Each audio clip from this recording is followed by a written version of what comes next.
자, 요한복음 그 1번 강의 1번을 보시면요, 요한복음에 대한 개론이 있죠.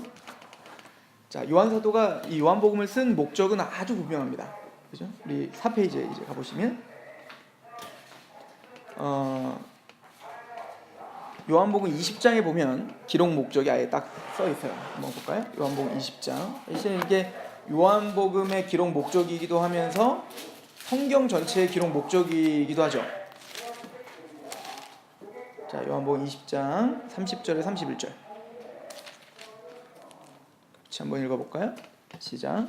예수께서 제자들 앞에서 이 책에 기록되지 아니한 다른 표적도 많이 행하셨으나 오직 이것을 기록함은 너희로 예수께서 하나님의 아들 그리스도이심을 믿게 하려 하며 또 너희로 믿고 그 이름을 힘입어 생명 얻게 하려 함이니라. 그러니까 요한 사도가 요한복음을 기록한 목적은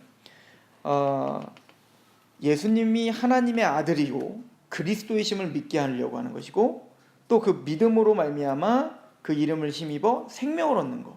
그러니까 요한복음을 읽는 독자들이 이걸 통해서 예수님이라는 분이 하나님의 아들이시구나, 그리고 그분이 바로 우리가 기다렸던 그리스도 메시아이시구나, 그리고 그걸 믿음으로 영원한 생명에 대한 확신과 구원을 받는 것. 사실은 그게 요한복음을 기록한 목적입니다. 그러니까 그 위에도 보면 30절에 보면 예수께서 제자들 앞에서 이 책에 기록되지 아니한 다른 표적도 많았어요. 그러니까 사실은 이 책의 목적은 표적이 이런 표적들이 있습니다, 예, 목적이 있는 게 아니라 그 표적도 뭐에 굴복하는 거냐면 바로 예수님이 하나님의 아들이라는 거, 그리스도이시라는 거, 그것을 드러내주는 표적인 것이지 부수적인 것이지 그것이 주가 아니다 라고 하는 것을 이야기해주고 있어요. 우리가 그 복음서를 공부하기 전에 마태복음을 할 때도 한번 이야기했는데, 또 성막론 할 때도 이야기했었던 건데, 복음서가 4복음서가 있죠, 그죠? 마태와 마가와 누가와 요한인데요, 이 세 가지를 공관복음서라고 이야기해요. 그리고 네 번째를 이제 그 요한복음이라고 하는데, 공관복음이라고 하는 것은 동일한 관점으로 썼다는 거예요. 물론 약간씩 견해는 달라요. 근데 이 공관복음으로 이렇게 묶은 것은 마태, 마가, 누가와 요한은 굉장히 큰 차이가 있기 때문에 나눈 거거든요. 근데 마태와 마가와 누가는 사실은 관점은 약간씩 달라요. 왜냐면 그 수신자가 다르기 때문에 그렇죠. 그러니까 이 마태는 유대인 기독교인들에게 주는 편지였고, 마가는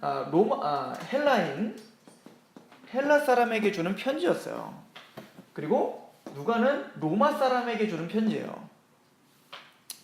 자, 그러다 보니까 이 요한복음은 유대인이건 헬라인이건 로마인이건 모든 그리스도인을 위해서 쓴 편지란 말입니다. 이 마태복음이 강조하고 있는 것은, 그래서 마태복음 1장에 보면 이제 족보가 나오는 게 아브라함과 다윗의, 그죠? 자손 예수 그리스도의 세계잖아요. 즉 이것은 바로 왕의 족보를 가리키는 겁니다. 그러니까 하나님이 그 씨를 주신다고 했는데, 그 자손을 주신다고 했는데 그 자손의 족보인 거죠. 그래서 아브라함의 아들 이삭과 야곱과 그 12 아들들 중에 유다 지파로 이어지는, 그래서 다윗으로 이어지는 바로 그 메시아의 족보. 그래서 예수님은 바로 왕이심을 굉장히 강조하면서 쓰고 있는 책이 마태복음이에요. 마가복음 같은 경우는 예수님의 고난에 굉장히 집중을 많이 하는 책입니다. 그래서 고난을 설명하는데 굉장히 많은 그 장을 할애하고 있는 게 마가복음입니다.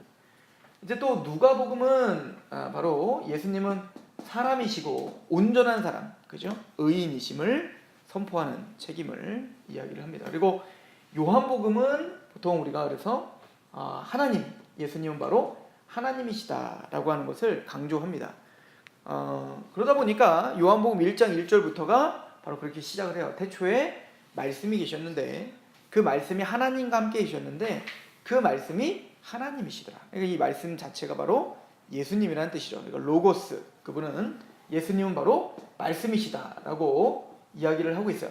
근데 이 말씀이라는 뜻은 뭐냐면, 말씀이라고 할 때 그 말씀은 우리 성경, 이렇게 너무 쉽게 볼 수 있는 단어는 아닙니다. 물론 로고스 할 때 그냥 그 성경에 기록된 말씀도 로고스라는 말을 쓰기도 하겠지만, 이 로고스라고 하는 단어는 사실은 이제 번역하기가 우리나라 말로 딱히 이렇게 번역할 말이 없는 단어예요. 철학적 단어입니다. 그러니까 헬라 철학에서 많이 쓰던 거예요, 로고스가.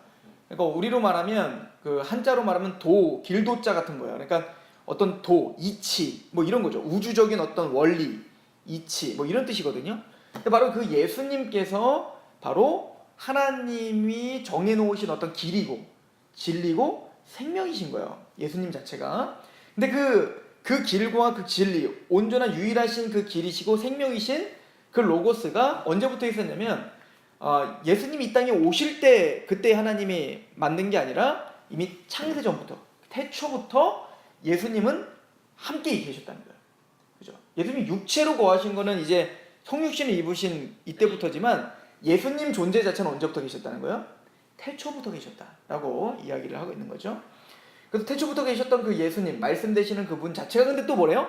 하나님이다. 이렇게 표현을 해요.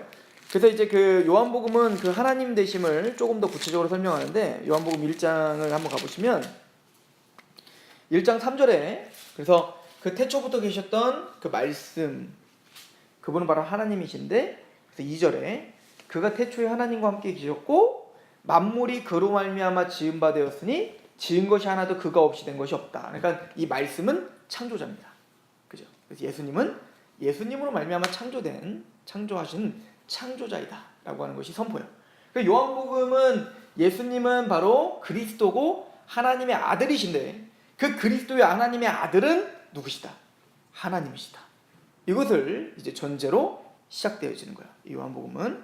그래서 예수님이 하나님 되심을 선포하고 있는 책이 바로 요한복음입니다. 그래서 요한복음의 기록 목적은 아까 요한복음 20장에서 살펴본 것처럼 바로 그런 하나님이신 그분이 육신 입고 이 땅에 오셔서 우리의 왕이시며 우리 그리스도이시며 하나님의 아들 되시는 분이 십자가에 죽으심으로 우리에게 영생을 주셨다. 우리가 잘 알고 있는 복음에 대한 이야기를 하고 있는 것이고 그걸 믿고 구원받는 것, 이것이 요한복음을 기록한 목적이 되죠. 또 하나 이제 말씀으로 예수님을 말씀으로 표현하고 있잖아요. 처음에 그 이유는 뭐냐면 이렇게도 우리는 볼 수가 있습니다. 자, 하나님은 창세전에 이미 목적을 두시고 계시죠. 하나님은 계획하고 계신단 말이에요.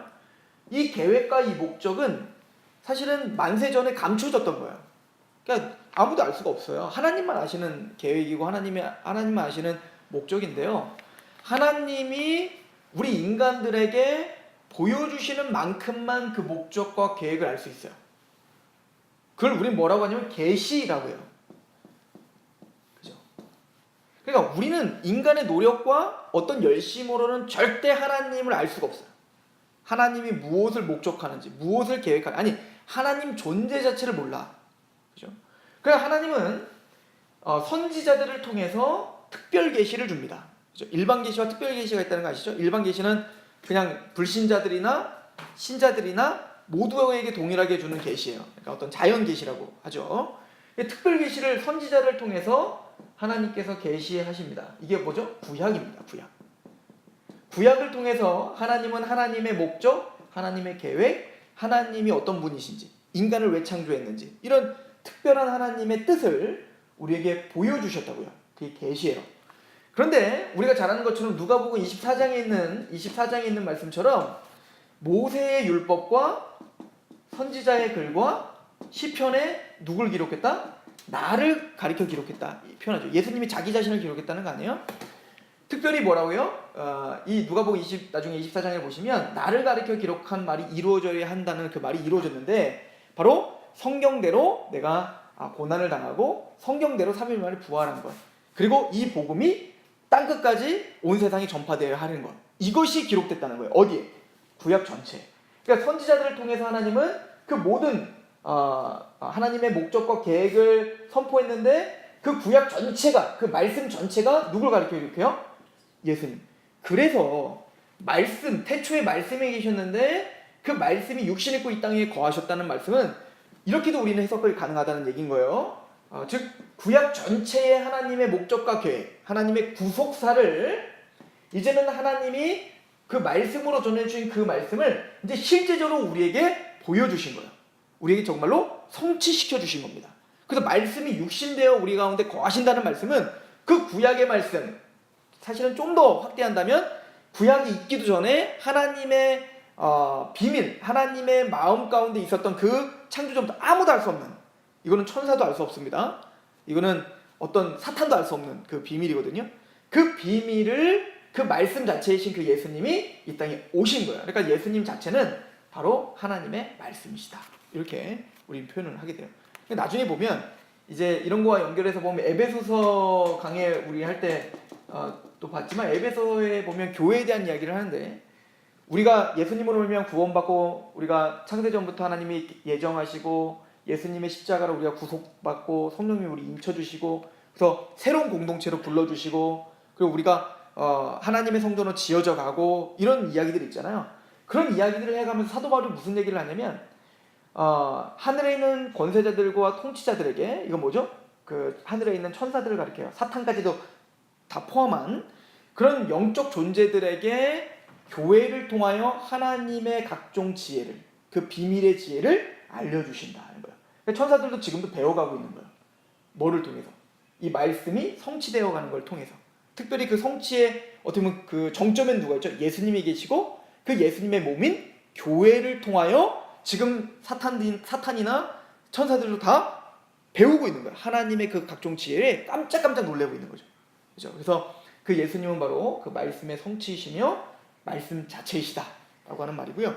또 하나, 예수님이 말씀이시다. 그래서 그 말씀으로 표현한 것은 뭐냐면, 사실은 하나님이 말이라는 것은 어찌됐든 이 말이라고 하는 것, 로고스, 이 말이라고 하는 것은 인격 대 인격 간에 소통할 수 있는 통로예요. 그죠? 동물과는 사실 이 로고스라고 하는 말 자체가 소통이 안 돼요. 근데 하나님이 말씀을 우리에게 주시며 계시를 하시는 이유는 우리를 어떻게 하시겠다는 거죠? 인격 대 인격으로 대우하시겠다는 것입니다. 그죠? 그래서 하나님은 우리에게 사실은 로봇처럼 만들지 않고, 하나님 우리를 설득하시고 우리를 이해시키시고 우리를 굴복시키시며, 그렇게 하나님 우리를 인도하시겠다라고 하는 아주 중요한 강조점이 있는 게 말씀이시다라고 하는 것에 우리는 또 하나 의미를 둘 필요가 있어요. 그런데 그 말씀이 육신을 입고 이 땅에 오셨대요. 1장 14절, 요한복음 1장 14절 한번 읽어볼까요?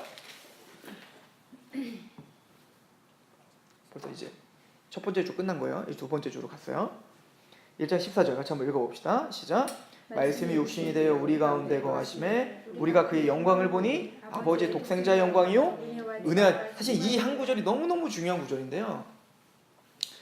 여기서 말하는 14절에 말씀이 육신이 되어, 그 하나님의 창세 전부터 감춰졌던 그 비밀인 말씀이 정말 이제 육신을 입고 이 땅 가운데 거하셨어요. 그래서 히브리서에 보면 히브리서 1장 1절 2절이 아주 중요한 말씀인데, 히브리서 1장 1절에 보면 뭐라고 써있냐면, 하나님께서 옛적에는 구약시대를 가리킵니다. 여러 부분과 여러 모양으로 우리에게 말씀하셨다. 그러니까 여러 가지 표적과 기사와 또 홍해가 갈라지고 또 동물도 말하게 하고, 그런 여러 가지를 통해서 말씀하셨지만, 2절에는 뭐라고 하냐면, 이제 마지막 날에는 그의 아들로 말하기로 결정하셨다는 거예요. 이 마지막이라는 건 두 가지 의미가 있습니다. 첫 번째 최종적이다 라고 하는 거예요. 최종적이고, 마지막 날이라는 건 예수님의 초림부터 재림까지를 말하는 거예요. 지금이 그래서 마지막 날이라고 이야기하는 겁니다. 즉 이제는 아들을 통하여 우리에게 계시하시기로 결정하셨어요. 그러니까 아들 외에 그 어떤 표적도, 또 아들 외에 그 어떤 계시도 이제는 필요치 않아요. 그죠? 그래서 구약과 신약은 다 그 아들이신 예수님을 설명하고 있는 책이고, 우리는 말씀을 통해서 그래서 예수님을 발견하고, 그 예수님을 통해서 우리는 뭐요? 하나님을 보게 되는 겁니다. 요한복음 사실은 이 과정을 또 설명하죠. 나중에 요한복음에 보면 예수님이 가고 있는데 빌립이 물어봐요. 주님, 선생님, 우리에게 아버지를 좀 보여주십시오. 하나님이 좀 알고 싶습니다. 그랬더니 예수님이 중요한 얘기를 하죠.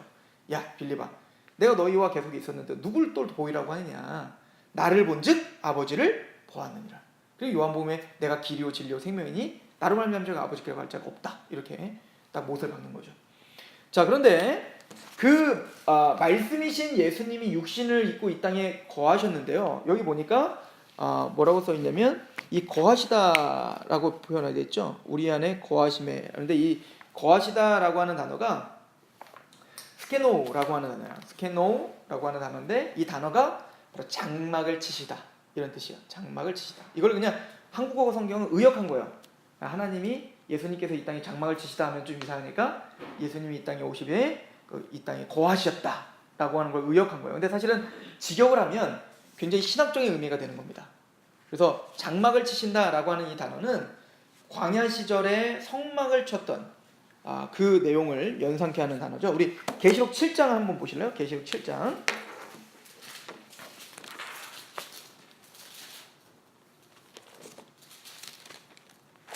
계시록 7장 15절에 보면 이 사도 요한이 동일한 단어로다가 이때 사용하는 단어입니다. 계시록 7장.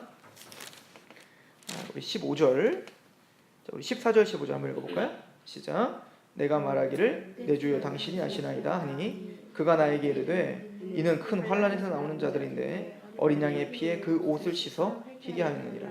그러므로 그들이 하나님의 보좌 앞에 있고 또 그의 성전에서 밤낮 하나님을 섬김에 보좌에 앉으신 이가 그들 위에 장막을 치시니라. 자, 지금 그 마지막 14만 4천을 보여주는 거잖아요. 14만 4천이 예수님의 피로 말미암아 속죄함을 받고 환난 중에 나온 거예요. 그러니까 사실은 이 땅에 살아가는 십자가의 길을 걸었던 하나님의 백성들을 가리키죠. 그들을 궁극적으로 하나님 성전에서 지금 밤낮 섬기게 하죠. 성전에서 섬기는 자들이 누구죠? 제사장들이죠. 그래서 이 14만 4천은 바로 제사장 그룹을 가리키는 거예요. 우리를 말하는 왕 같은 제사장들. 그런데 그거를 뭐라고 표현하고 있냐면 하나님께서 그들 위에 뭘 치셨대요? 장막을 치셨다라고 말하죠. 이 단어가 스케노예요. 그러니까 똑같은 단어를 쓰고 있는 거예요. 그러니까 예수님이 이 땅에 오신 것이 뭐라는 거예요? 하나님의 장막을 치신 겁니다.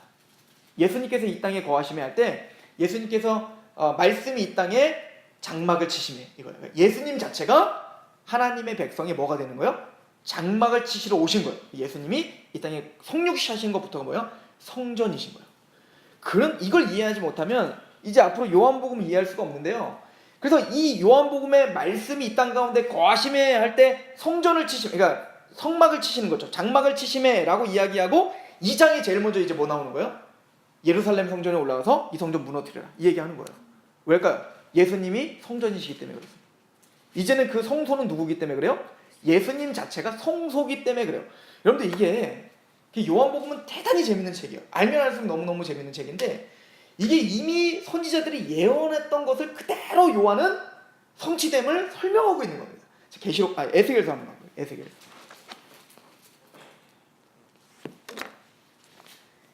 에스겔서 우리 36장에 한번 가보시겠어요? 에스겔 1208페이지 정도에 있어요. 네, 구약성경 1208페이지 정도에 있습니다.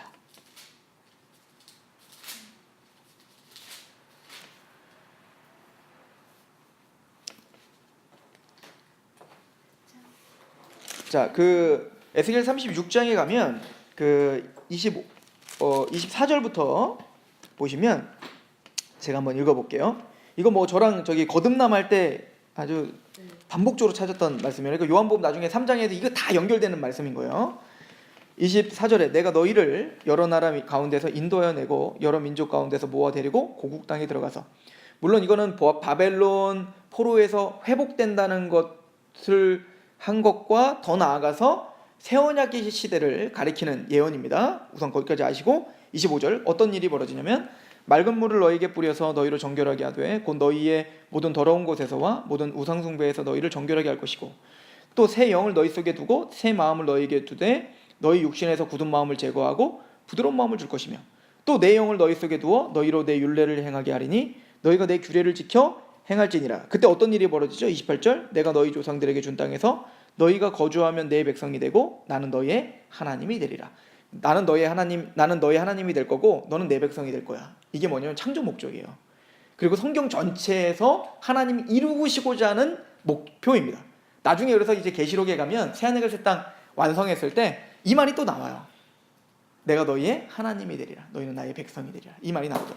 또 이제 에레미야서 31장 31절이 굉장히 중요한 말씀이거든요. 새 언약인데 그때도 핵심이 뭐냐면 나는 너희 하나님이 되고 너희는 나의 백성이 되리라 라고 하는 말씀이에요. 그리고 이거를 우리가 그 성경 공부를 했기 때문에 이제 빨리빨리 넘어가는데, 물과 성령으로 거듭나야 된다는 모티브 되는 말씀이라고 얘기했죠. 그래서 맑은 물을 뿌려. 그래서 지금 성전이 더러워져서 이제는 하나님이 거하실 수 없는 성전이에요. 에스겔이 성전 환상을 봤을 때 그 네 그룹에 하나님의 영광이 올라가서 그 영광이 성전을 떠났다고요. 그 이유는 뭐죠? 성전이 더러워서 이제 하나님 거하실 수가 없기 때문에. 그러니까 그 성전을 물로 씻는 것처럼 정결하게, 즉 죄를 사해야 돼요.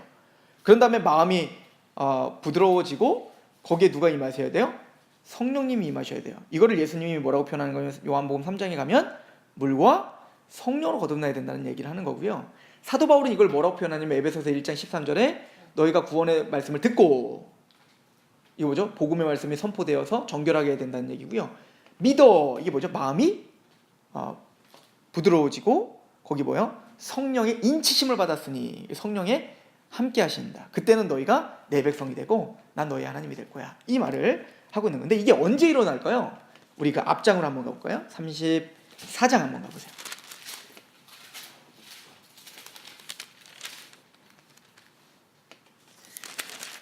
34장에 가면 아주 중요한 이야기를 합니다. 23절부터 제가 한번 읽어보겠습니다. 내가 한 목자를 그 위에 세워 먹이게 하리니 그는 내 종 다윗이라. 그가 그들을 먹이고 그들의 목자가 될 것이라. 그러니까 이게 언제 일어날 거냐면 다윗이 올 때야. 이 다윗이 이미 죽었잖아요. 죽은 이유인데 그 다윗이 다시 올 거라는 거예요. 누구죠? 바로 다윗의 자손 예수 그리스도. 그러니까 그 이스라엘 백성들이 예수님 예루살렘에 입성했을 때 호산나 다윗의 자손이요 라고 외쳤던 것은 바로 이런 선지자들의 어떤 예언들 때문에 메시아와 그리스도가 바로 다윗의 자손으로 올 거라는 것 때문에 외쳤던 거죠. 근데 그 다윗이 와서 어떻게 합니까? 24절에 나 여호와는 그들의 하나님이 되고 내 종 다윗은 그들 중에 왕이 되리라.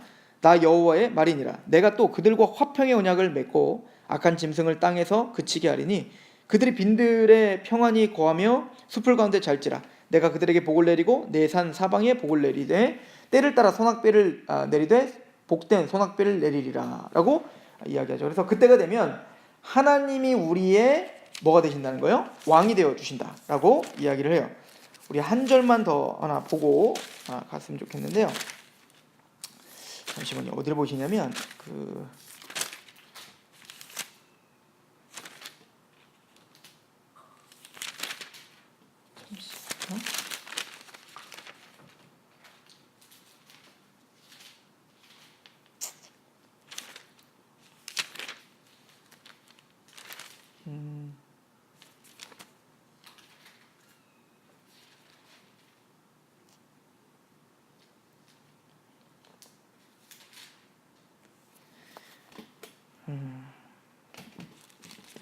제가 여기다 안 적어놨네요. 자, 무슨 말씀이냐면 그 다윗이 오셔서 너희에게 성소가 되게 하리라 이 말씀이 있거든요. 제가 그걸 지금 못 찾고 있는 거예요. 에스겔에 있어요? 네. 자, 제가 찾으면 제가 알려드릴게요. 우선 지나갑시다. 그래서 에스겔이 예언한 건 뭐냐면 이 다윗이 오셔서 있는데 있어요? 11장 16장 대단하신데요? 어떻게 찾으셨지? 11장까지 가셔갖고? 체크가 돼 있어요. 그렇군요. 제가 한번 찾았었나 보다. 몇 절이에요? 16절에 있어요. 네, 16절. 그러네요. 자, 14절에 여호와의 말씀이 내게 임하여 이르시되 인자 예루살렘 주민이 내 형제고 내 형제의 친척과 온 이스라엘 족속을 향하여 이르기를 너희는 여호와께서 멀리 떠나라. 이 땅을 우리에게 주어 기업이 되게 하신 것이라 하였나니 그런즉 너는 말하기를 주 여호와의 말씀에 내가 비록 그들을 멀리 이방인 가운데로 쫓아내어 여러 나라 흩었으나 그들이 도달한 나라에서 내가 잠깐 그들에게 성소가 되리라 하셨다 하고 이 말씀도 맞는데 이 말씀은 아닌데요. 나중에 가면 다윗과 이제 언약한 내용이 있어요. 이거는 뭐냐면 하나님 자체가 이제 성소 이제 보여지는 성소가 보여지는 예루살렘을 하나님은 부셔버릴 거고요. 내가 너희의 성소가 되리라 이제 에스겔이 이야기한 거예요. 그리고 제가 찾으려는 말씀이 뭐냐면 다윗이 와서 그 화평의 언약을 맺었잖아요. 그때 하나님의 성소가 세워질 것이다. 이제 그 예언이 있는 거예요. 사실은 지금 그 에스겔서의 선지자의 예언을 이해한다면 요한복음의 흐름이 그냥 이해가 되기 시작합니다. 다시 한번 요한복음을 와서 그래서 이제 요한복음 1장 14절에 그래서 그 말씀이신 예수님이 이 땅에 오시는 것이 바로 성소가 되어 주신 거예요. 그죠? 그리고 2장에 가서 바로 이 성전을 무너뜨려라. 내가 바로 성전이다. 라고 하는 메시지를 주신 겁니다. 우리 이제 넘어가셨어요?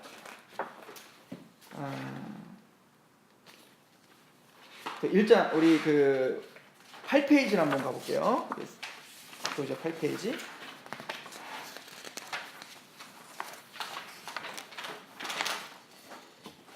자, 1장 14절에 보면 그 예수 말씀이 육신 가운데 거하심에 그 장막을 치심에 우리가 그 영광을 보니까 독생자의 영광이요 은혜와 진리가 충만하다 이렇게 표현하죠. 그 은혜와 진리가 충만하다라고 할 때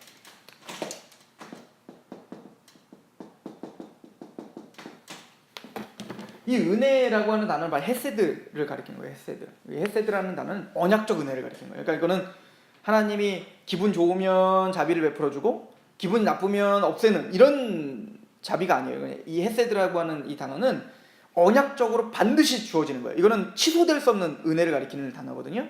그 예를 들어서 그 헤세드를 아주 잘 설명한 게 있어요. 다윗이 이제 그 사울 왕국을 부수고 어떻게 보면 대적이죠. 다윗을 죽이려고 했던 대적이잖아요.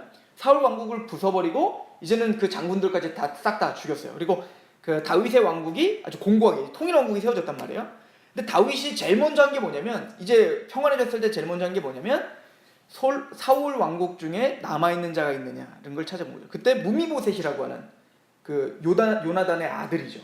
그 요나단의 아들인 무미보셋을 데려오게 합니다. 근데 그때 이제 그 나중에 이제 솔로몬이 막 죽고 막 이제 왕궁이 막 이렇게 힘들어졌을 때 이제 막 도망가야 되잖아요. 도망갈 때 유모가 떨어뜨린 거예요. 무미보셋을. 그래서 절름발이가 됩니다. 절름발이가 된 게다가 원수의 자녀고 원수의 왕조의 자녀에다가 절름발이니까 사실은 전혀 쓸모가 없는 거예요. 자격도 안 되고 쓸모도 없습니다. 게다가 성전에는 아예 못 들어가요. 절름발이는. 그러니까 그런 사람인데 무미보셋을 어떻게 하면 다윗이 데려와라. 그리고 양자로 삼죠. 그래서 너는 오늘 나의 왕의 식탁에 참여하게 되리라. 이 말을 한단 말이에요. 근데 그때 내가 너에게 은혜를 베풀겠다라고 표현하는데 그때 헤세드라는 표현을 해요. 근데 다윗이 그럼 무미보셋에게 왜 그런 은혜를 베풀었을까요? 이유는 딱 하나입니다. 요나단과 언약을 체결했거든요. 요나단이 아무리 봐도 다윗은 기름 부음 받은 자인 거예요. 자기가 왕이 될 게 아니라 유대의 왕은 내가 아니라 너다라는 걸 알아요. 그래서 다윗에게 뭐라고 하냐면 나중에 이제 다윗이 이제 뭐 그 사울이 죽일 걸 알고 요나단이 막 활을 쏴서 내가 아버지에게 이야기를 해서 아버지가 널 진짜 죽이려는 게 맞으면 내가 활을 쏴가지고 뭐 어떻게 하고 사인을 보내면 도망가고 아니면 도망가지 마라 했는데 딱 요나단이 정말로 사울과 이야기하다 보니까 정말 죽이려고 하는 거죠. 그래서 그때 이제 그 활을 쏴 도망가게 하고 마지막 요나단과 눈물을 흘리면서 막 끌어안으면서 언약을 체결해요. 근데 요나단이 뭐라고 하냐면 네가 이스라엘의 왕이 됐을 때 내 자손을 제발 보호해달라. 그랬더니 다윗이 내가 반드시 너의 자손을 보호해주겠다라고 하면서 눈물을 흘리면서 언약을 체결합니다. 그러니까 다윗은 그 언약 때문에 어떻게 한 거예요? 그 무미보셋을 살리는 거예요. 이게 헤세드예요. 지금 무슨 얘기냐면 우리가 하나님의 왕의 식탁에 참여하게 됐어요. 왕 같은 제사장이 돼서 예수님과 함께 우리는 뭡니까? 하나님의 우편에 앉아있단 말이에요. 자, 그러면 우리가 무엇 때문에? 우리는 사실은 원수의 자녀였죠. 사단의 원수의 자녀였고 게다가 절름발이인 것처럼 우리는 뭐요? 전적인 부패로 하나님 앞에 올바른 일을 할 수가 없는 자들이었단 말이에요. 근데 우리를 구원시켜 주시고 은혜를 베풀어 주시는 이유는 딱 하나입니다. 하나님과 예수님이 체결하신 언약 때문인 거예요. 이 언약을 뭐라고 하냐면 우리가 신학적으로는 구속언약이라고 해요. 구속언약.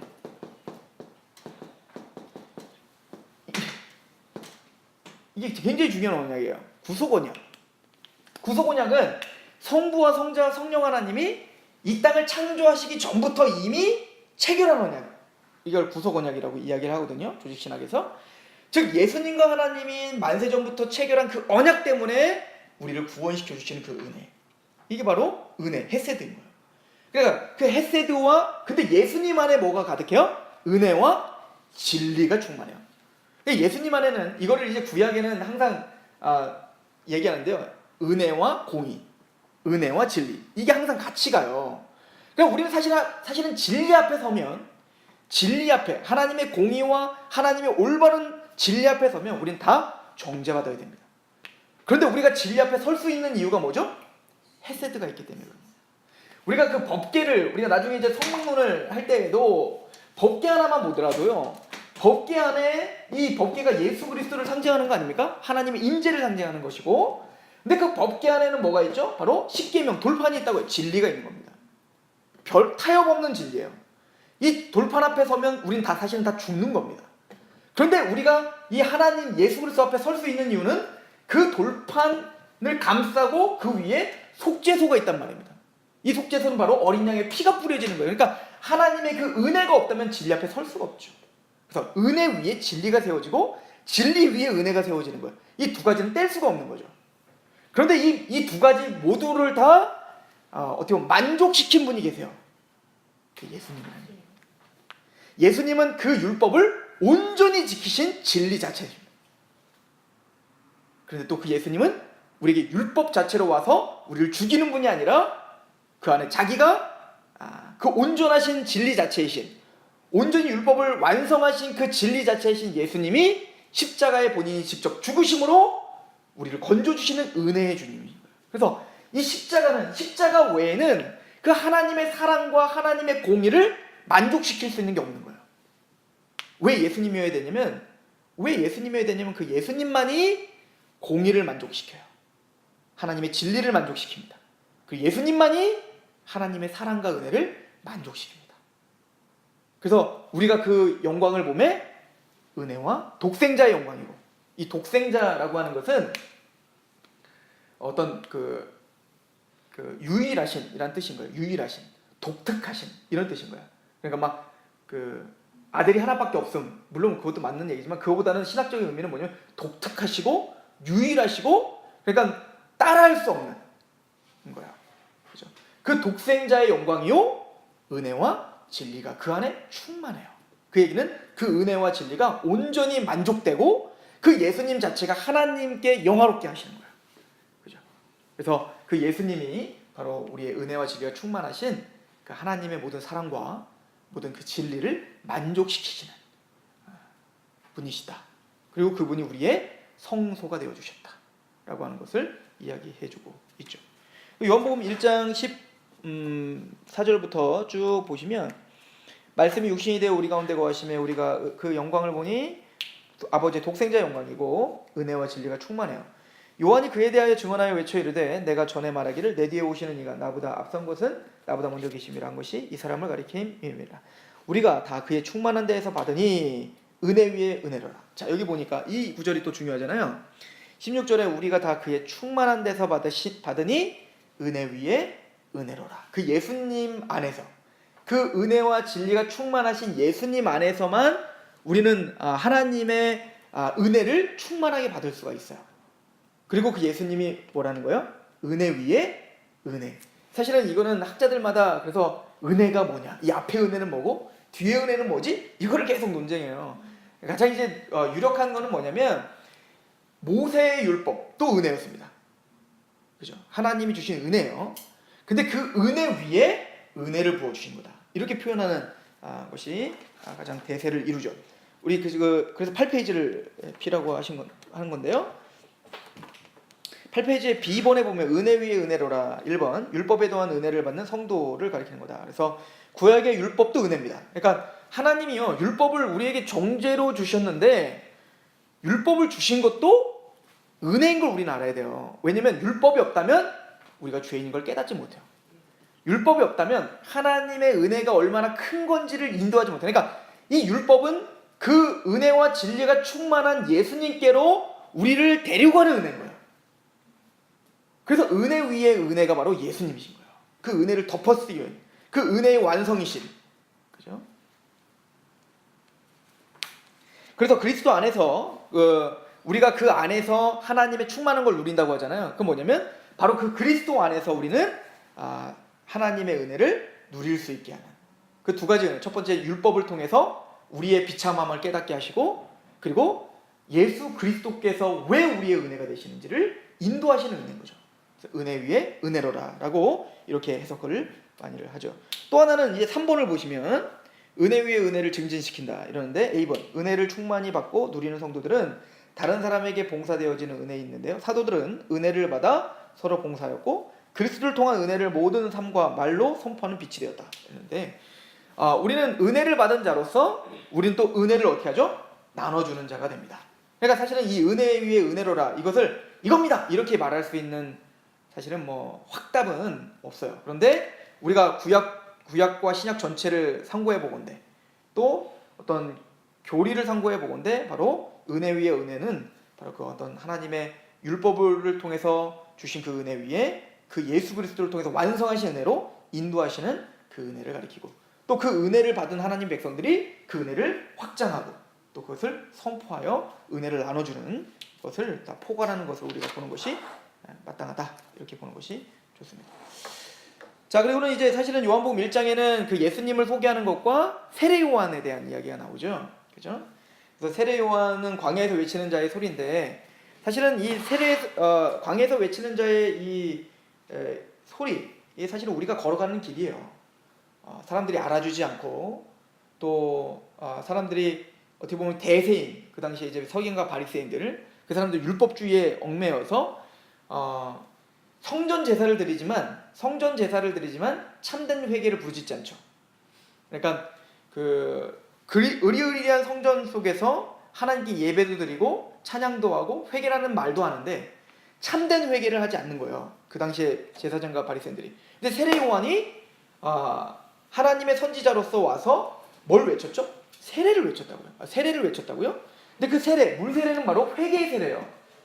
이 물 세례를 통해서 뭐죠? 우리는 죽어야 된다는 거예요. 죽고 다시 태어나야 된다는 것을 먼저 표현한 겁니다. 이 물 세례가. 그래서 요한은 이 물 세례를 뭐라고 표현하고 있냐면 바로 회개의 세례다 이렇게 표현하고 있단 말입니다.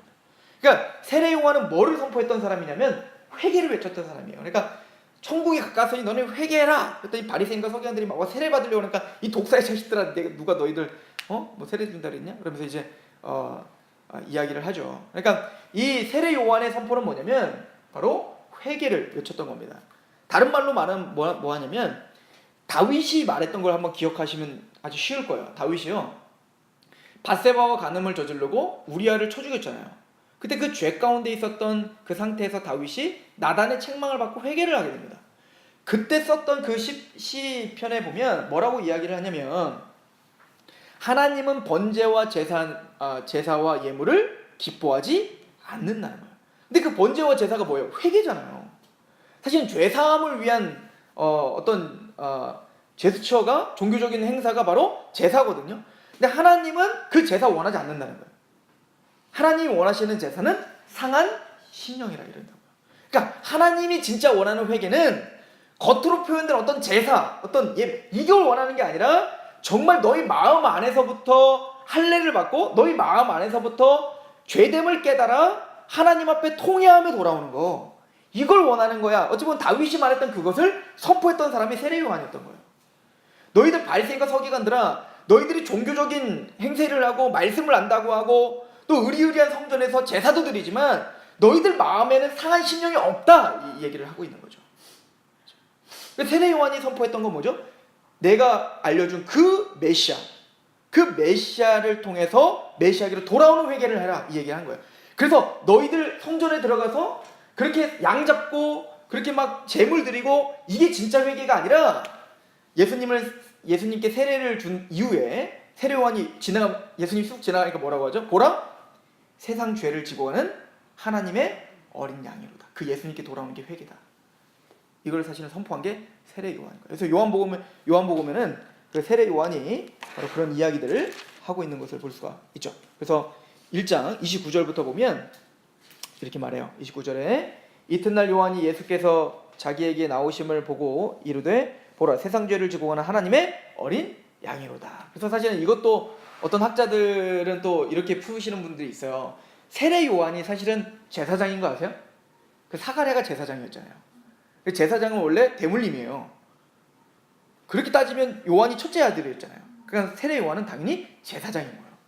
그래서 사실은 제사장으로서 선포하는 거예요. 니들 육적인 제사가 진짜 제사가 아니라 바로 이 어린 양이 참 제사야. 굉장히 말할 만하죠. 세례 요한은. 그리고 이거를 신학적으로 이제 이거는 물론 제가 지금 말씀드리는 것은 논쟁이 좀 있긴 해요. 근데 우리가 또 한번 참고해 볼 만한데 제사장인 세례 요한이 예수님을 세례를 준다고요. 그럼 그거 무슨 의미일까? 라고 할 때 어떤 신학자들은 뭐라고 이야기하냐면 바로 제사장으로서 세례 우리가 보통 이제 레위기에 보면 안수할지니 이러거든요. 그 양과 염소에게 즉 뭐냐면 그 안수한다는 게 뭐냐면 이 죄인의 죄를 전가시키는 작업이에요. 그런데 바로 이 세례 요한이 제사장으로서 세례를 줌으로 하나님 세상의 온 세상의 죄를 그 죄를 이 어린 양에게 전가시키는 것이다. 그래서 예수님이 하나님의 의를 온전히 이루는 거다. 이렇게 표현을 했다라고 말하는 사람들도 있어요. 근데 그거는 어쨌든 또 신빙성 있는 이야기니까 우리가 받아들이고 안 받아들이고 모르겠지만 하여튼 그런 의미로서도 우리가 가능하다라고 이야기를 하고 있는 겁니다. 그래서 하나님의 어린 양을 보라라고 중요한 건 뭐냐면 세례 요한이 제사장으로서 참된 제사, 참된 회개는 상한 심령은 죄인됨을 깨닫고 그러니까 너희가 얼마나 종교적 열심을 갖고 뭐 말씀을 알고 깨닫고 그 말씀을 지켜 행하고 그것이 회개가 아니고 그것으로는 도대체가 우리가 갚을 수 없는 우리의 죄됨을 깨달아 돌이켜 어린 양이신 예수 그리스도께 오는 거 그것이 바로 참된 회개다 라고 하는 것을 선포한 것이 사실은 세례 요한의 사명이었던 거예요. 그렇죠? 이걸 이사야서 예언한 겁니다. 그래서 여호와의 길을 평탄케 하라. 주의 길을 평탄케 하라. 이게 바로 세례 요한이 했던 일입니다. 우리가 어떻게 보면 세례 요한과 같은 사역을 하고 있는 거죠. 우리가 죄사함을 줄 수 없어요. 우리가 구원을 줄 수 없습니다. 세례 요한처럼 우리는 회개를 외쳐야 되고 그리고 보라 세상 죄를 지고 하는 하나님의 어린 양을 소개하는 역할을 우리가 하는 거죠. 그 길은 사실은 광야에서 외치는 길인 거예요. 십자가의 길인 거죠. 고난의 길인 겁니다. 아무도 알아주지 않는 길임을 설명을 해주고 있는 것이죠. 자, 1장 29절부터 다시 한번 보시면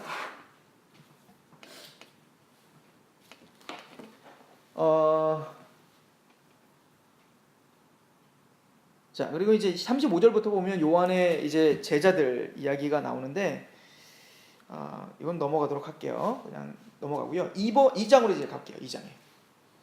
자, 어떤 큰 그림을 우선 그린 거예요. 그리고 2장에 가시면 드디어 예수님이 공생애를 이제는 시작하세요. 첫 번째 한 게 뭐냐면 바로 가나안 혼인 잔치에서 이제 그 물을 포도주로 바꾸는 작업이죠. 이 부분을 그 김세현 박사님이 요한복음 강의할 때 굉장히 잘 설명을 했어요. 뭐냐면 그 물을 포도주로 바꾸는 거 대단히 의미심장하고 신학적인 의미가 있다라고 하는 거죠. 그러니까 물과 같은 어떤 종교를 포도주와 같은 진짜로 바꾸는 거예요. 누가? 예수님이. 앞으로 예수님이 하실 사역이 그거라는 거예요. 그러니까 예수님은 지금 보니까 예수님 자체가 성전이시죠. 성전으로 이 땅에 오셔서 그분은 빛이시고 말씀으로서 지금 어떻게 하는 거예요? 선포하고 계시는데 제일 먼저 했던 사역이 물을 포도주로 바꾸는 거라고요.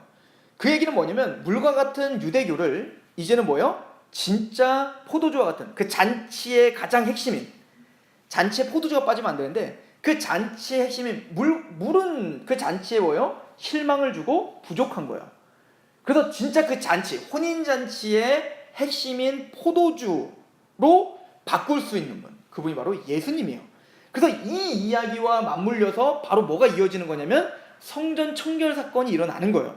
이제는 이 성전 물과 같은 이 성전이 무너지고 진짜 포도주인 진짜 잔치의 핵심인 성전 되시는 예수 그리스도의 십자가 부활이 바로 그 포도주임을 설명을 하고 있는 것이죠.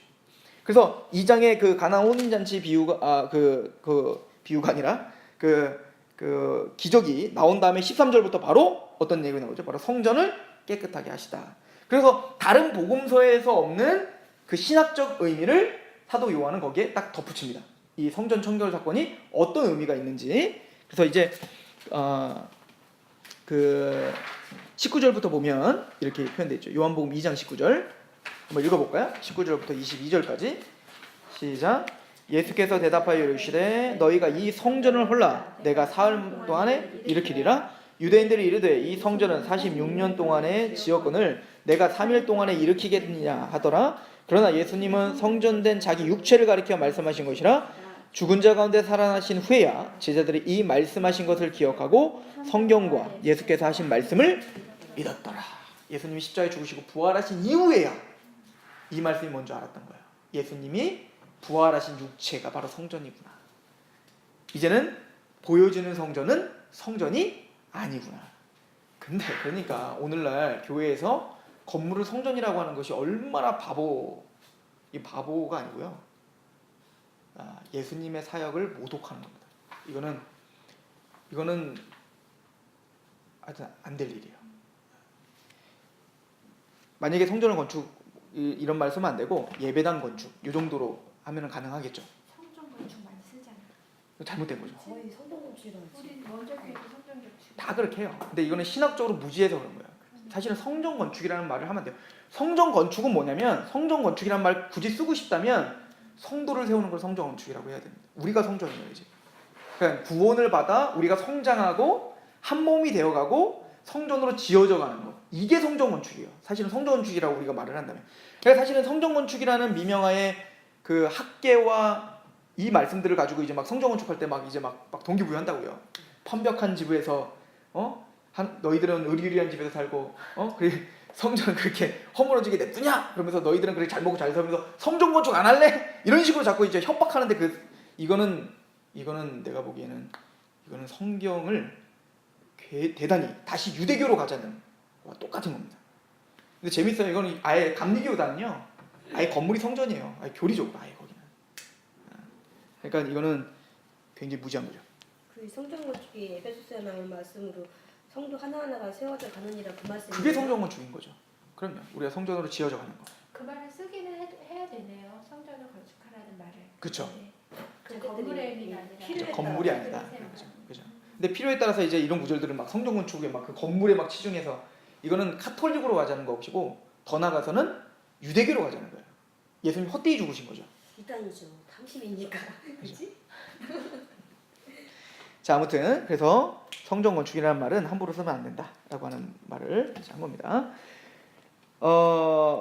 그리고 23절부터 아주 의미심장한 이야기를 하십니다. 자, 예수님이 이제 그 가나안에 이제 물을 포도주로 바꾼 사건 이후에 표적들 많이 일으켰을 거 아니에요. 아까 요한 20장에 그러잖아요. 그러니까 표적들이 많이 일으켰지만 적은 것은 필요한 것만 적었지 다 적지 않았다. 그러니까 굉장히 많은 표적들을 일으키신 거예요. 그럴 때 사람들이 막 따라다니는 거예요. 이 사람들이 23절부터 보면 6월절에 예수께서 예루살렘에 계시니 많은 사람이 그의 행하시는 표적을 보고 그의 이름을 믿었다. 이렇게 이야기합니다. 믿었다라고 표현해요.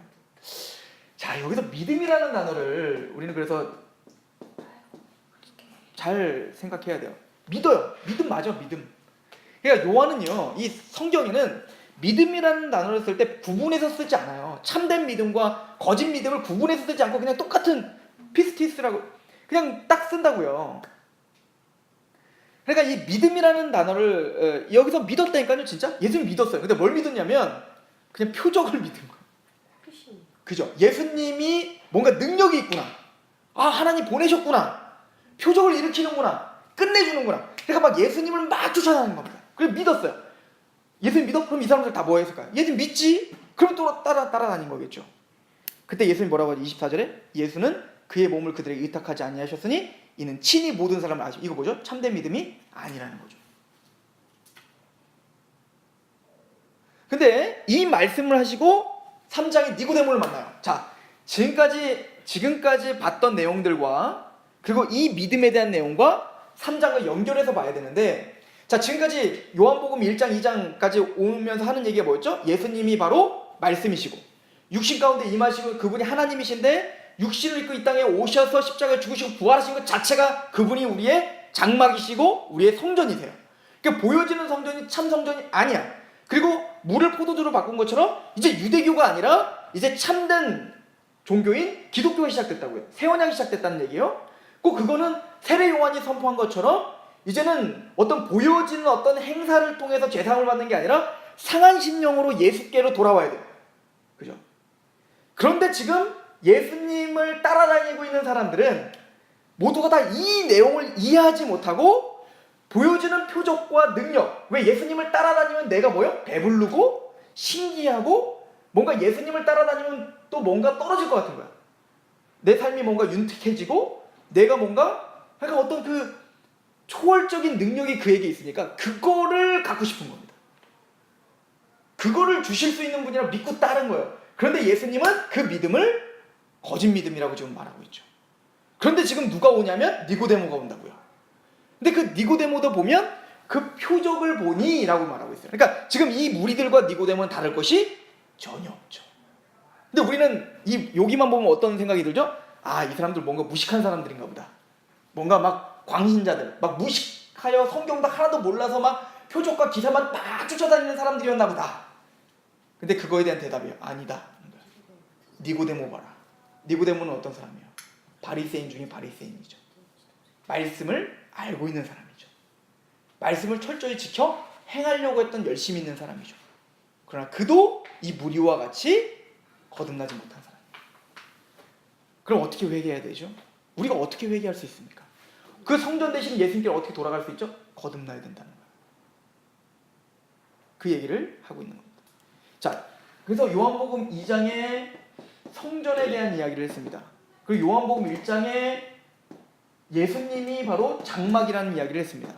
그리고 요한복음 3장에 니고데모를 통해서 니고데모에게 거듭나야 된다고 이야기했습니다. 자, 이 거듭남 어디를 모티브로 한다고요? 아까 에스겔 찾아봤던 에스겔 물과 성령으로 성전이 씻겨지는 거예요. 그럼 그때 누가 오시는 거예요? 성령님이 임하시면서 하나님의 영광이 돌아오는 겁니다. 그러니까 에스겔의 예언은 물과 성령으로 씻겨지면 그곳이 성소가 되고 그곳이 하나님이 거하시는 영광의 성전이 된다는 얘기인 거거든요. 그러니까 니고데모에게 말하는 겁니다. 이 성전이 참된 성전이 아니라 예수님이 참된 성전인데 그 예수님께로 돌아오는 네가 성전이 된다는 거예요. 그럼 성전은 뭐 하는 곳이죠? 하나님께 예배하는 곳이잖아요. 그 예배하는, 그러니까 거듭나서 너희 성도 안에 하나님의 성전이 세워지면 그곳에서 뭐가 일어날까요? 진짜 예배가 일어나겠죠. 그래서 4장에 예배에 대한 이야기가 나옵니다. 예수님이 사마리아에 갔더니 사마리아 여인을 만나잖아요. 근데 그 여인을 예수님이 우물가에서 이제 그 사마리아 여인한테 야, 나 물 좀 줘. 그랬더니 그 여인이 난 사마리아 여인이거든요. 북이스라엘 백성. 예수님 유대인이에요. 유대인은 원래 사마리아 사람이면 말도 안 거는데 왜 당신은 뭔데 나한테 말을 겁니까? 어떻게 알아요? 복장으로 알나? 아마 그 복장이나 뭔가 알았을 거예요. 있을 거예요. 그죠? 왜냐면 사마리아인과 유대인들은 아예 다르기 때문에 아예 딱 보면 원천 봉사하기 위해서 아예 그냥 모습은 같을 거 아니에요, 얼굴은. 근데 아마 유대인들의 표가 아마 있을 거예요. 하여튼 유대인 보고 이제 예수님이 갑자기 뜬금없이 너 남편이 몇 명?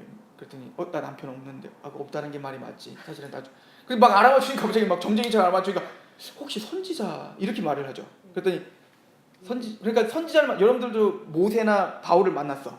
그럼 뭐 물어보실래요? 진짜 궁금한 거 물어보지 않겠어요? 막 성경에서 진짜 이해 안 되는 거 막 그 막 물어보고 싶잖아요. 그러니까 이 여인은 진짜 궁금한 게 있는 거야. 예배장. 그죠? 예배 장소예요. 왜냐면 북이스라엘은 여로보암이 르호보암과 여로보암으로 나눠지잖아요. 이 여로보암이 북이스라엘을 독립시킨 다음에 이 남유다에서 독립을 시킨 다음에 예배를 드렸는데 얘네 자꾸 예루살렘에 가. 그러면 정통성이 없어지잖아요. 그러니까 예루살렘 잘못된 거고 그러니까 얘네가 이단이죠. 이단. 그러니까 얘네가 뭘 만들었냐면 그리심산에다가 예배 처소를 만들었어요. 왜냐면 왜 신명기에 보면은 에발산은 저주산, 그리심산에서는 축복을 면하죠. 그러니까 축복의 산 아니냐. 게다가 여기에 뭐가 있냐면 야곱의 우물이 있었어요. 그러니까 얼마나 정통성이 있냐. 이거를 막 껴맞추니까 어때요? 여기가 사실은 진짜 예배 처소야. 이렇게 속였던 거죠. 그러니까 사마리아 사람은 그럼에도 불구하고 얘는 그래도 정신이 있는 거예요. 진리를 찾고 싶은 거죠. 그러니까 예루살렘이 진짜 맞냐? 아니면 여기만. 이거 왜 예배에 대한 문제니까. 제일 중요한 거 아니에요? 그러니까 선지자를 만나서 그거 물어본 거예요. 근데 예수님 말하죠. 이 산에서도 말고 예루살렘에서도 말하라. 예배할 때가 온다. 그랬더니 이 여인이 알아들어요. 왜냐면 메시아를 대망하고 있었거든요. 메시아 때면 그거 알려준다고 했는데 메시아 때가 바로 그 예배가 드리는 때라고 했는데요. 그랬더니 좀 이상해. 여인인 거죠. 당신 메시아? 그랬더니 예수님 뭐라고요? 내가 그러라. 이러죠. 그랬더니 막 뛰어내려가고 막 내가 메시아 만났다고 했던 거야. 그때 그 여인에게 한 얘기가 뭐예요? 신령과 진정으로 예배를 드려라. 하나님은 그런 예배하는 자를 찾는다는 거야. 이제 장소가 중요하죠. 이거 니고데모나 이 유대인들에게는 충격인 거죠. 이 예가 다 허물어. 니고데모야, 거듭나야 돼. 거듭나면 네가 성전이 돼. 그리고 그 메시아가 네가 왕이 됐을 때, 메시아가 너의 왕이 되고 너의 좌소에 성령이 임하는 성전이 되었을 때, 그때는 너희가 어디에 있건, 예루살렘에 있건, 그리심산에 있건, 무슨 화장실에 있건, 집에 있건 상관없이 그곳이 뭐요?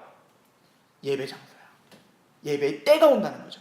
신령과 진정으로 예배 드린다는 것은 바로 그 예수 그리스도로 말미암아 좌소가 회복이 되고 거듭난 하나님 앞에 서 있을 때 바로 예배를 한다. 그 사람이 부르는 노래가 새 노래고 그게 바로 참된 예배를 한다. 이거를 지금 이어서 4장까지 가고 있는 거예요. 그래서 오늘은 여기까지 할 건데요. 영과 진리로 드리는 예배까지만 제가 할 거예요. 우리 어디냐? 싹 넘어가죠. 14장에 보면 성전 일으키기가 그 내용 쭉 있고요. 16장에 니고데모 거듭남 쭉 있고요. 인자 들려야 하리라 이 말도 중요한데 이처럼 사랑하사 쭉 가고요. 20페이지 영과 진리로 예배할지니. 자, 영과 진리를 예배한다는 것은 뭐냐면 그냥 이거 설명 듣고요. 나중에 한번 쭉 읽어보시면 이해가 가실 거예요.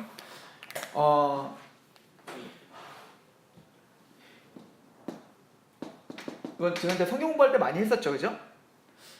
우리가 이거를 개역 성경에는 신령과 진정 이렇게 표현하고 있어요. 그러니까 이것만큼 오해하게 번역한 게 없어요. 그러니까 신령하면 뭔가 막 경험해야 될 것 같잖아요. 막 상신령 같이 막 뭔가 막 입신하고 막 이러는 듯한 느낌이 드는 게 있고요. 진정하니까 막 진심 막 마음을 쏟는 좋죠. 마음을 쏟아야지. 근데 그 얘기는 아니에요. 말 그대로 영과 진리입니다. 즉 영은 뭐냐면 하나님과 인간은 하나님이 영이시고 하나님이 우리 인간을 하나님의 형상으로 지었을 때 영적인 존재로 만들었어요. 우리 성경 공부했던 걸 기억해 보시면 그래서 하나님과 원래 뭐죠? 영적으로 소통했었단 말입니다. 그러니까 영이 하나님과 연결이 되어 있는 상태에서는 지정이가 올바로 움직인다고 했죠. 하나님을 알고요. 하나님을 사랑하고요. 하나님의 말씀에 복종하는 의지가 있단 말입니다. 그죠?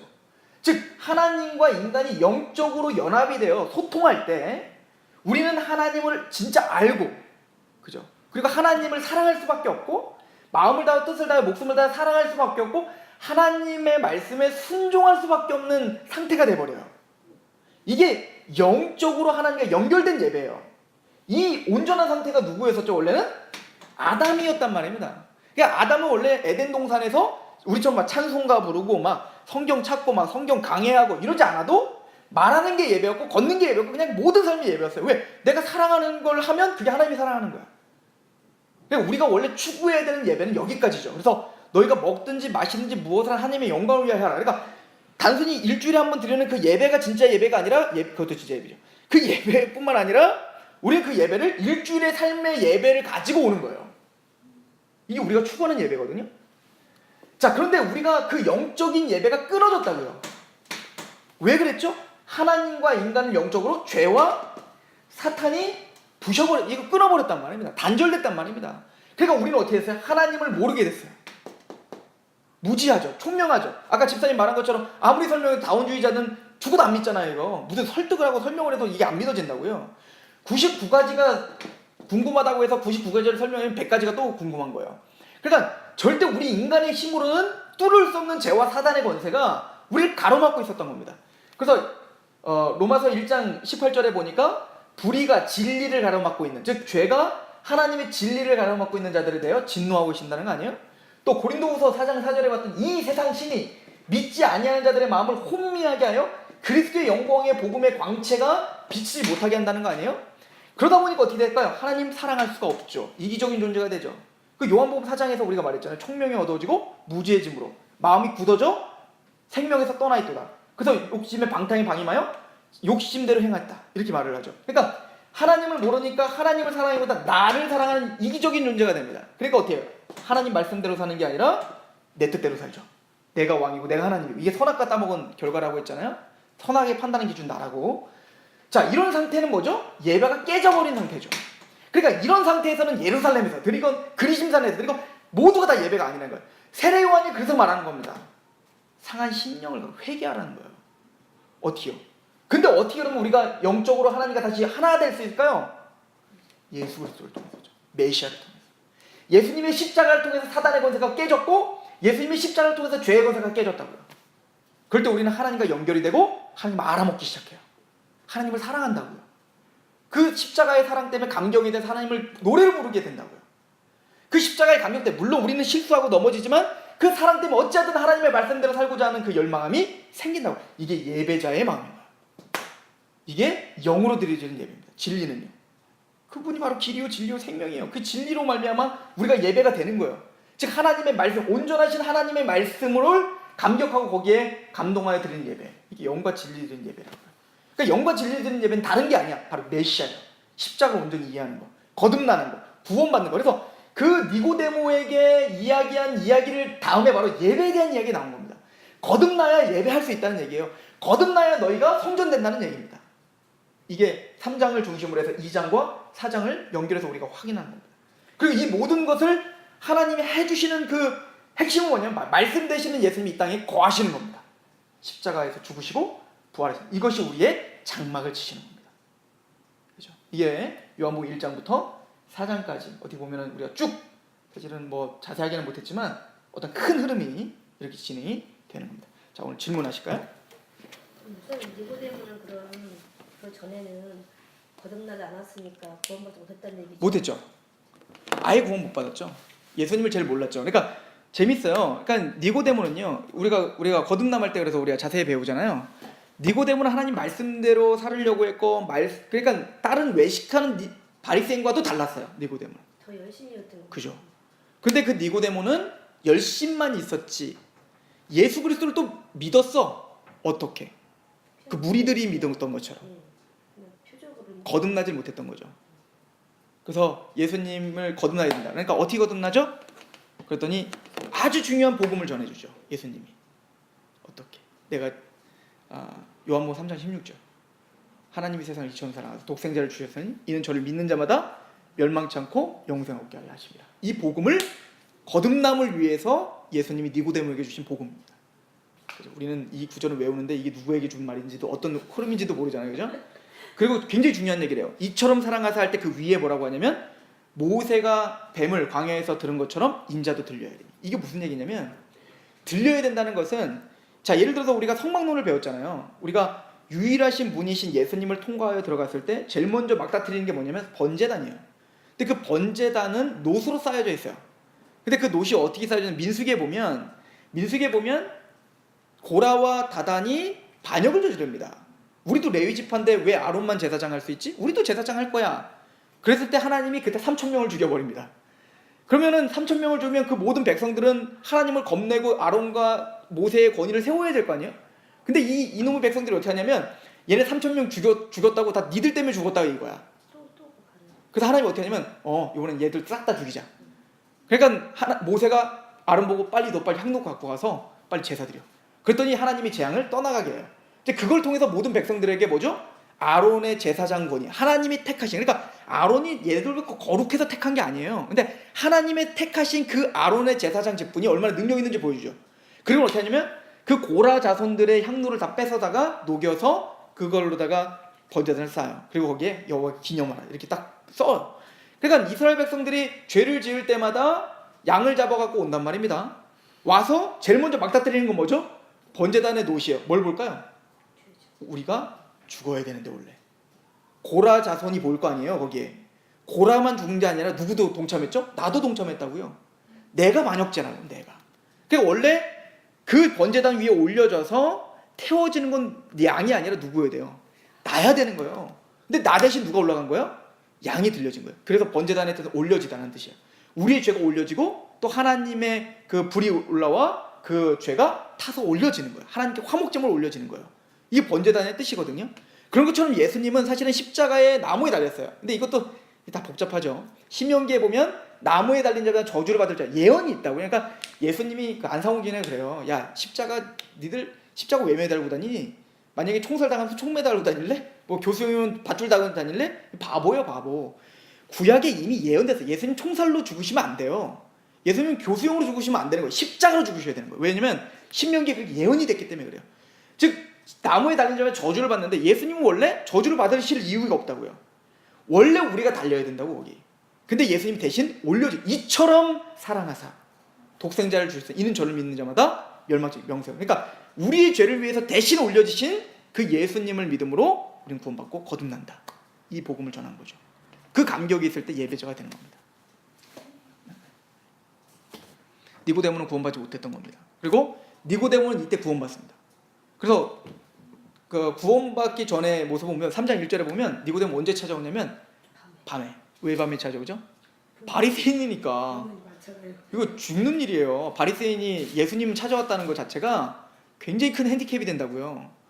그런 밤에 찾아와요. 근데 니고데모가 딱 3번 나와요. 이때 7장에 한 번, 마지막에 한 번. 근데 그 7장에는 어떤 장면이냐면 예수님이 막 공격당해. 근데 니고데모 대낮에 바리새인들 앞에서 그 사내들인 공의 앞에서 예수님 변호하죠. 그리고 나중에 예수님 십자가에 죽으셨을 때 거듭나지 않았던 제자들은 다 도망가죠. 누구? 니고데모는 끝까지 와 예수님의 시체를 가져다가 장례를 치러주죠. 낮의 사람이 된 거죠. 밤의 사람에서 낮의 사람으로. 이것도 신학적 의미입니다. 그러니까 그 요한은 하나하나 단어를 쓸 때마다 굉장히 신학적인 통찰을 가지고 쓴 거예요. 허투루 쓰지 않았어요. 가만히 생각해보세요. 마태, 마가, 누가는 예루살렘 성전 입성이 언제 있어요? 대부분 끝에 있죠. 근데 요한복음은 언제 있죠? 시작하자마자 있죠. 예수님 2번 올라가셨나 보다. 그럴 수도 있어요. 근데 지금 그것보다도 요한은 의도적으로 앞으로 땡긴 겁니다. 뭐 하려고? 신학적인 지금 논리를 피고 있는 거예요. 이해가 되죠? 그러니까 요한 사도는 그래서 공간복음과는 구별되는 거예요. 뭔가 공간복음에서 그냥 역사가 쭉 나열됐다면 그게 어떤 신학적 의미가 있는지, 이게 우리가 어떤 의미가 있는지를 설명해줄 아주 치밀한 어떤 지금 요한이 쓰고 있어요. 그래서 그 니고데모가 밤에 왔다. 이것도 그냥 쓴 게 아니에요. 나중에 요한복음에 보면 가룟 유다가 예수님 8km 작정하고 도망가요. 이제 도망가는 게 아니라 8km 하고 그 성만찬 하시고 자 이제 네 할 일 하러 가. 그랬더니 이제 나가잖아요. 그때 뭐라고 표현해? 나갔더니 밤이더라. 뭐죠? 빛에서 밤으로 가는 거예요. 얘는. 그러니까 지금 그리고 요한복음이 계속 깔고 있는 게 뭐예요? 예수님 빛이시다. 너희는 빛의 자녀다. 이게 계속 가잖아요. 그러니까 밤과 빛 이걸 계속 대조하고 있다고요. 근데 니고데모는 아무리 열심히 하고 말씀을 알고 뭐 종교적인 행사를 하고 뭐 제사를 드리고 아무리 그랬어도 또 예수님이 하나님 보내신 자인 걸 믿고 뭐 표적도 다 믿고 하지만 밤의 사람이다. 이 얘기를 하고 있는 거예요. 거듭나지 않았기 때문에. 근데 본인은 2절에서 하나님께로부터 오신 선생인 줄 안다고 하거든요. 그 표적을 보고. 그렇죠. 그게 보통 사람들의 예수님을 인정하는 것처럼 보이는 거죠. 예수님 인정하고 있는 거죠. 말 그대로. 하나님께로 오셨다 그러면 그리스도로 인정을 해야 하잖아요. 사실. 니고데모는 그것까지도 아마 인정을 하고 있었을 거예요. 이분은 메시아가 맞다. 이분은 그리스도가 맞다. 근데 선생이라고 했지? 그죠. 근데 니고데모는 거듭나지 않은 거예요. 알지만 거듭나지 않은 건 그죠. 귀신이 예수님을 알지만 그거랑 똑같은 거죠. 똑같은 것 같아요. 왜냐면 니고데모는 그 예수님이 나의 죄를 지고 가는 어린 양으로 믿지 않은 겁니다. 그러니까 예수님은 하나님 보내신 것까지는 인정이 되는 거예요. 나랑 연관이 안 된 그죠. 거죠. 왜냐면 베드로와 다른 그 백성들도요 다 예수님 메시아라고 믿었어요. 그리스도라고 믿었다고요. 근데 어떤 그리스도? 나를 위해서 십자가에 죽는 메시아가 아니라 다윗 왕처럼 이 땅에 와서 군림하게 하는 메시아인 거예요. 그러니까 제자들도 보면 예수님 나중에 그날이 임하시면 나 우의정 좌의정 이게 뭐죠? 진짜 그거는 뭐 저 나라에서가 아니라 정말 이 땅이 예루살렘이 다시 회복되면 나 높은 자리에 앉혀주세요. 이거 똑같은 거거든요. 어찌 보면 니고데모도 그런 마음으로 온 거예요. 그래서 니고데모에게 핵심을 말해준 거죠. 내가 어린 양이다. 내가 죽어야 네 죄가 사함받는 거다. 그거를 니고데모가 믿은 거예요. 어떻게 믿었지? 거듭난 겁니다. 사실은 그 얘기를 지금 하고 있는 거예요. 그러면 이 시대에 그런 어쨌든 이 한국이나 뭐 한국을 예를 들어서 그런 기독교나 이런 기독교에 아주 큰 영향을 미쳤던 목사님들이 나중에 타락을 해가는 그 과정에 있는 분들은 그 지식적으로 니모델처럼 그 신학을 그렇게 해오신 거일까요? 그럴 수도 있죠. 그리고 뭐 그거는 그렇지 않아도 번성을 할 수 있어요. 능력으로도 할 수 있는 거잖아요. 그죠. 교회를 운영하는 그죠. 거는 그런 거일 수도 있겠죠. 그럴 수도 있죠. 거듭나지 않고 참된 십자가와 그 메시아됨을 이해하지 못하고 충분히 사역할 수 있죠. 아니 제 동기들만 봐도 뭐 정말 이해하고 하는 걸까? 왜냐면 우리는 신학교만 나오면 우선 전도사가 되고 그리고 좀 시간이 지나면 목사 다 주거든요. 그러니까 뭐 영적인 걸로 우리가 어떻게 무슨 뭐 투시할 수 있는 것도 아니니까 그냥 어떤 외형적인 어떤 자격만 갖춰지면 목사님이 되시는 거니까 이제 그 메시지를 통해서 우리는 판가름할 수밖에 없죠. 김영희 목사님이 좋은 얘기를 하셨었는데 그때 그러면 이제 그 순복음이나 성결교나 그런 번영주의 가운데 있는 어떻게 보면은 그곳에는 다 구원 못 받은 겁니까? 라고 할 때 저도 이제 뭐라고 얘기하냐면 항상 아니다. 저는 이제 이렇게 무식하면 구원 받는다. 그러니까 그 가르침대로 믿는 게 아니라 난 예수님만 믿어. 이제 그러면 구원 받는데 김영희 목사님은 좀 더 앞으로 전진하시더라고요. 진짜 구원 받았다면 있겠죠. 그러나 구원 받은 사람은 뭔가 부딪히겠죠. 힘들겠죠. 막 말씀 때문에 막 힘들어서 견디질 못하겠죠. 우리가 그랬거든요. 제가 김영희 목사님 말씀을 듣고 그게 정답이다 이 생각이 좀 들었어요. 맞네. 우리 맨날 힘들겠구나. 화나셨어요. 맞아요. 교회 갔다고 화나고 막 흥분돼 있고 더. 왜냐면 그런 메시지에 그냥 그대로 편성되어 있다는 것은 그 신령 자체가 그 메시지를 좋아한다는 얘기거든요. 전혀 걸림이 없다는 얘기는. 물론 우리가 자꾸 이렇게 더 이런 얘기를 하면 이제 막 자꾸 판단하게 되고 비판하게 되니까 여기까지만 하는 거지만 이제 알아서 그들을 이제 생각하라고 하고 우리는 이것까지 전할 수밖에 없는 거죠. 사실 니고데모가 그런 좋은 모델로 우리에게 제시하신 거예요, 사실은. 교회들에게. 나중에 니고데모뿐만 아니라 고넬료도 그렇고. 우리는 니고데모만 보고 성경을 모르는데도 구원받았다는 게 너무 신기한 것 같아. 그죠? 거듭나서 구원받는 거죠. 사실 많은 지식이 필요하진 않아요, 구원받는데. 정말 예수님의 십자가를 이해하고 그분이 하나님이시라는 걸 이해하고 또 그 십자가가 내 대속제물이라는 걸 이해하고 사실은 그거면 되거든요. 예수님 부활하셨다는 걸 이해하고. 근데 그것을 어떻게 이해하느냐가 문제죠. 사람들이. 그것도 이론으로는 다 알고 있잖아. 그렇죠. 귀신들처럼. 다 이론으로는 알고 있잖아. 그죠. 거듭나야 됩니다. 말은.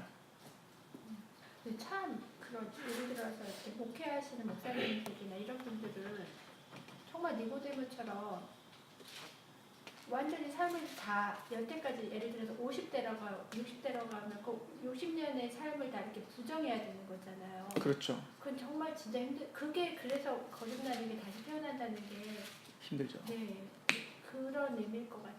그게 얼마나 힘들겠어요. 어떤 사람들이 이제 만약에 니고데모는 유대인이었으니까 라고 이야기한다면 아볼로를 이제 얘기해야 돼요. 아볼로는 학식이 많고 유능한 자, 성경이 능통한 자로서 있어. 근데 아볼로가 뭐라고 하냐면 주의 도를 가르쳤다라고 해요. 근데 그거를 듣고 있던 에베소에 갔더니 그걸 막 전하고 있는 걸 누가 들었냐? 브리스길라와 아굴라가 들었죠. 근데 브리스길라 아굴라가 그 전에 사도 바울과 계속 동행하다가 잠시 떨어진 거거든요. 그 사도 바울은 잠깐 이제 딴 데를 간 거고 브리스길라 아굴라가 이제 갔더니 이제 예배드리러 갔더니 아볼로가 막 설교하는데 이건 아니거든. 딱 감지가 오는 거죠. 그래서 브리스길라와 아굴라가 아볼로를 찾아가서 주의 도를 더 자세히 가르쳤더라 이렇게 표현하거든요. 그 얘기는 아볼로는 학식이 많고 그런데도 불구하고 복음을 제대로 몰랐던 거야. 근데 아볼로의 나음은 그걸 받아들였어요. 이게 대단한 사람이죠. 아볼로가 정말 대단한 사람이에요. 내가 보기에는 아볼로는 정말 존경받기 합당한 사람입니다. 바울과 어떻게 보면 베드로 얘네들보다도 죄송합니다. 그분들보다도 아볼로가 저는 참 대단하다고 생각해요. 이게 쉽지 않거든요. 게다가 평신도들이에요. 하여튼 우리가 그런 어떤 모델들이 우리에게 있죠. 그 건에 도전받는 그런 기분 나쁨이 있을 수도 있잖아요. 그죠. 전에 목사님은 막 질문하면 이상한 사람 취급해서 질문도 못했거든요. 그렇죠. 아무튼 그렇답니다. 요한복음은 근데 좀 이해가 되시죠? 좀 뭐 너무 복잡하긴 한 것 같지만 그냥 정리는 되시죠? 1장, 2장, 3장, 4장. 사실은 그래서 성경을 장별로 무슨 이야기가 있는지를 좀 이해하고 이걸 연결해 보면 저는 그게 너무 감격이 돼요. 옛날에 제가 이제 신학교 갈 때 보면 우리가 막 다 외워야 되거든요. 성경을 1장 무슨 내용, 2장 무슨 내용 막 다 외워야 되는데 그때는 막 너무 힘들어갖고 근데 지금 시험 보러 하면 너무 잘 보겠어. 근데 그거를 이해하고 성경에서 어떤 맥으로 지금 가고 있는지를 우리가 이해한다면 성경이 너무너무 재밌어집니다. 또 은혜도 되고. 기도할까요? 하나님 아버지 너무나 감사합니다. 우리가 요한복음을 배우면서 하나님의 마음을 배웁니다. 예수님의 이 땅에 오신 그 이유를 배웁니다. 우리가 살아가면서 때로는 지금 현실에 막 필요한 말씀들이 아닌 것 같고 또 떡이 나오는 것 같지도 않고 또 돈이 나오는 것 같지도 않은 말씀인데 이 하늘의 진리를 배울 때 알 수 없는 힘이 생기고 담대함이 생기고 또 하나님 앞에 굴복하며 동일한 현실 가운데 들어갔을 때 무언가 모를 다른 마음으로 힘있게 살아갈 수 있게 됨을 발견합니다. 아버지 하나님의 말씀 운동력이 있음을 믿습니다. 우리의 영과 골수를 찔러 쪼개기까지 하신다고 하셨는데 우리의 생각을 바꿔주시고 마음을 바꿔주시고 담대하게 하시는 능력인 줄 믿고 우리가 말씀을 계속 연구하고 볼 때에 성령님 조명하여 주셔서 말씀이 말씀답게 선포되고 또 들려지고 연구하고 또 적용될 수 있도록 도와주옵소서. 우리를 성전 삼아 주신 또 성전이 되어 주신 예수 그리스도 앞에 우리가 감사함을 전해드리며 예수 그리스도 이름으로 감사하며 기도합니다. 아멘.